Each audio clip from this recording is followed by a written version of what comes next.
आप देख रहे हैं समाचार एजेंसी ऑफ इंडिया में साइन न्यूज। हिंदू धर्म में वैसे तो बहुत से देवी देवता पूजनीय है, लेकिन प्रथम पूज्य भगवान गणेश को ही माना जाता है। माता पार्वती और भगवान शिव के छोटे पुत्र हैं भगवान गणेश, जिन्हें माता पिता और देवताओं के द्वारा प्रथम पूज्य होने का आशीर्वाद प्रदान किया गया। धार्मिक ग्रंथों में गणपति से जुड़ी बहुत सी पौराणिक कथाएं मिलती है, जिनके बारे में कम ही लोग जानते हैं।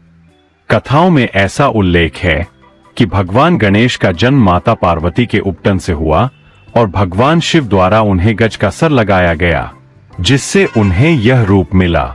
इसलिए भगवान गणेश को गजानन भी कहा जाता है। भगवान गणेश की कथाओं का वर्णन अनेक ग्रंथों में मिलता है। गणेश से जुड़ी कई ऐसी कथाएं हैं जो कृष्ण लीलाओं से भी मिलती जुलती है। इन सभी लीलाओं का वर्णन मुद्गल पुराण, गणेश पुराण और शिव पुराण में मिलता है। तो आज हम आपको भगवान गणेश से जुड़ी कुछ ऐसी ही रोचक कथाओं के बारे में बताने जा रहे हैं। हम आपको भगवान गणेश से जुड़ी ऐसी ही रोचक कथा के बारे में बताएंगे कि भगवान गणेश कैसे पाताल लोक के राजा बने। तो चलिए जानते हैं इस कथा के विषय में। आपने भी भगवान गणेश से जुड़ी कई कथाओं के बारे में सुना होगा, लेकिन शायद बहुत कम लोग जानते हैं कि भगवान गणेश पाताल लोक के राजा भी है। कथा के अनुसार एक बार गणपति ऋषि मुनियों के पुत्रों के साथ पाराशर ऋषि के आश्रम में खेल रहे थे। तभी वहां कुछ नाग कन्याएं आ गई। नाग कन्याएं गणेश को आग्रह पूर्वक अपने लोक लेकर जाने लगीं। भगवान गणेश भी उनका आग्रह ठुकरा नहीं पाए और उनके साथ चले गए। नाग लोक पहुंचने पर नाग कन्याओं ने उनका हर तरह से स्वागत सत्कार किया।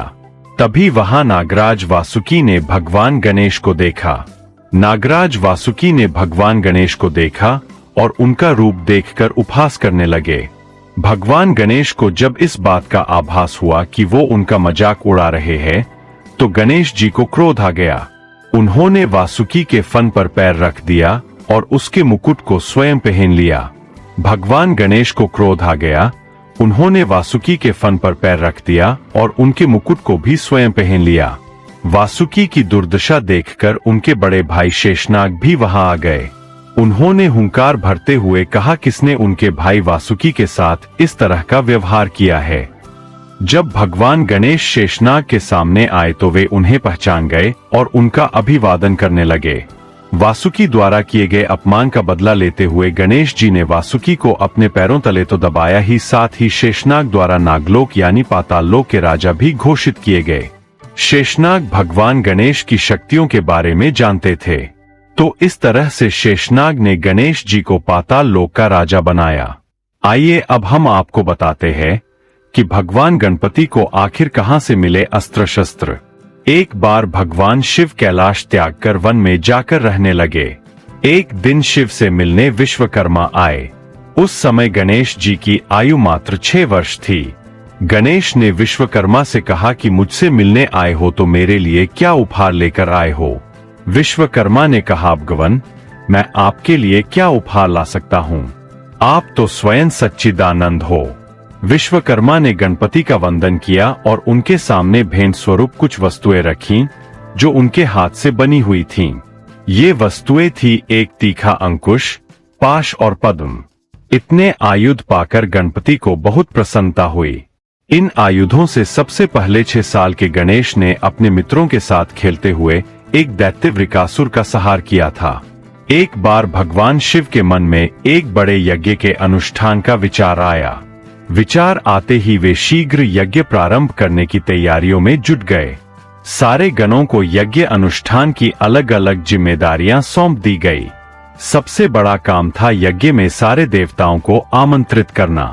आमंत्रण भेजने के लिए पात्र व्यक्ति का चुनाव किया जाना था, जो समय रहते सभी लोकों में जाकर वहां के देवताओं को ससम्मान निमंत्रण दे आए। ऐसे में किसी ऐसे व्यक्ति का चयन किया जाना था जो तेजी से जाकर ये काम कर दे, लेकिन भगवान शिव को ये भी डर था कि कहीं आमंत्रण देने की जल्दी में देवताओं का अपमान हो जाए। इसलिए उन्होंने इस काम के लिए गणेश का चयन किया। गणेश बुद्धि और विवेक के देवता है। वे जल्दबाजी में भी कोई गलती नहीं करेंगे, ये सोचकर शिव ने गणपति को बुलाया और उन्हें समस्त देवी देवताओं को आमंत्रित करने का काम सौंपा। गणेश ने इस काम को सहर्ष स्वीकार किया, लेकिन उनके साथ समस्या यह थी कि उनका वाहन चूहा था जो बहुत तेजी से चल नहीं सकता था।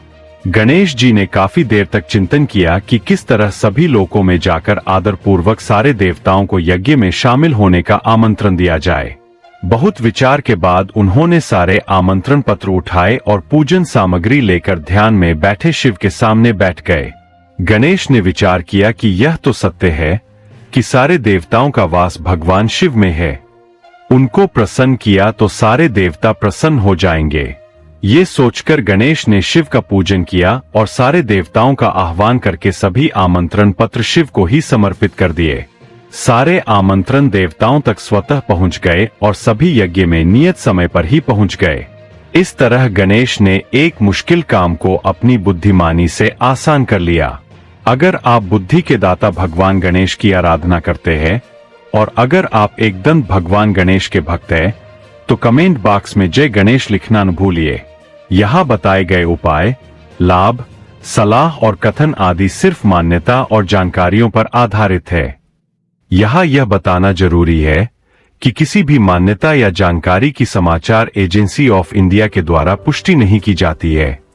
यहाँ दी गई जानकारी में निहित जानकारी विभिन्न माध्यमों, ज्योतिषियों, पंचांग, प्रवचनों, मान्यताओं, धर्म ग्रंथों, दंतकथाओं, किंवदंतियों आदि से संग्रहित की गई है।